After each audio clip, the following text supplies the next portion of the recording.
Les Jeux Olympiques de 2012 à Londres, échec pour l'escrime française, 0 médaille. Tous les tireurs et tous les coachs ont subi ça comme un peu une humiliation, un vrai mal-être.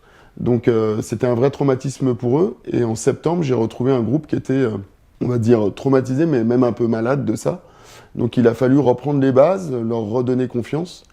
Et c'est quelque chose, il a fallu un discours pour remettre la machine en marche. Il y a un moment d'écoute qu'il faut avoir. Et puis à un moment donné, il faut agir. Il n'y a que l'action qui peut faire. On a un peu réécrit l'histoire, on est parti un peu d'une page blanche, même si elle n'était pas totalement blanche. Moi, j'ai voulu faire quelque chose de nouveau. Après moi, c'est plus facile, oui, de t'imposer avec des idées nouvelles. Donc il fallait leur faire prendre conscience que ça allait être nouveau, ça allait être neuf, ça allait être enrichissant. J'ai ouvert la compétition en interne et j'ai dit, si vous n'êtes pas les plus forts, c'est pas parce que vous êtes à l'INSEP que vous allez partir et que vous allez aller au championnat du monde. Alors c'était une ambiance assez bizarre parce que les entraînements et la qualification étaient individuels. Donc le groupe, même s'il n'avait pas explosé complètement, il s'était un peu éparpillé. Déjà, l'entraînement, on est un sport d'opposition, l'entraînement ne peut se faire qu'en groupe. Moi je suis dans le partage et je suis dans le fait que chacun a apporté à l'autre, chacun doit donner à l'autre.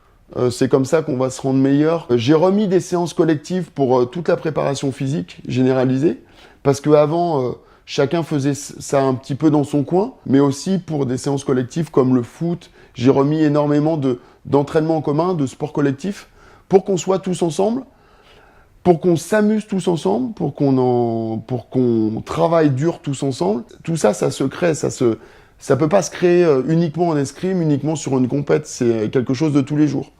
Ensuite, il y a eu autre chose, c'est qu'on a mis aussi des moments où on se retrouvait ensemble, des repas ensemble. C'est un moment donné où tu te retrouves, où tu peux parler d'entraînement, tu peux parler de ta semaine, tu peux parler de tes problèmes, tu peux te dire, bon bah là, j'ai quand même passé une bonne semaine, ça s'est bien passé, tu vois, toutes ces infos-là, je pense que c'est important de les avoir. Et pour moi, ça, c'est des moments magiques qui doivent exister. J'avais noté énormément de choses sur l'entraînement et on s'entraînait pas assez dur dans notre discipline. C'est sûr qu'ici, à l'entraînement, à l'INSEP, on est quand même bien, donc on n'est pas à plaindre dans notre truc. Est-ce qu'à un moment donné, il fallait quelque chose de plus dur? J'ai essayé d'un moment donné d'aller à l'étranger, ouais. On a demandé si on pouvait aller notamment en Russie, en Ukraine, dans les pays asiatiques, s'entraîner à la dure. Pour moi, c'était d'aller dans des endroits durs pour quand on revienne, on se dise on n'a pas le droit de se plaindre. Et j'ai pas pu le faire, ça.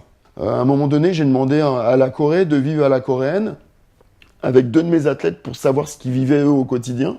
Ça a été refusé par l'État coréen. Enfin, toutes ces choses-là ont été refusées parce qu'à un moment donné, on était moins fort. Et je pense que toutes les nations ont quand même peur de la France. À un moment donné, on ne faisait plus peur. La France ne faisait plus peur. Faut qu'on refasse peur. Et je pense que comme on fait un sport de combat, c'est un sport d'opposition, mais de combat, on doit faire peur à notre adversaire. Si l'adversaire se branche et déjà il se dit merde, je tombe sur un Français, ça va être dur, je pense qu'on a grappillé déjà quelques touches.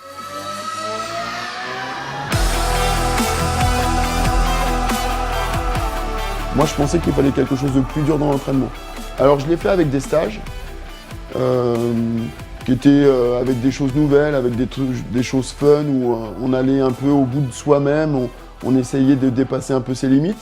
J'ai fait ce fameux saut à l'élastique en étant d'un pont de 70 mètres. J'ai plusieurs fois fait du paintball, mais en mode vraiment guerrier, quoi. Et puis j'ai fait, juste avant les Jeux, donc en début d'Olympiade, j'ai fait quand même un stage commando. Et c'est là où j'ai appris énormément de mes athlètes. Ça les a rendus plus forts et ça les a rendus... Je pense qu'ils ont été capables de voir où étaient leurs limites.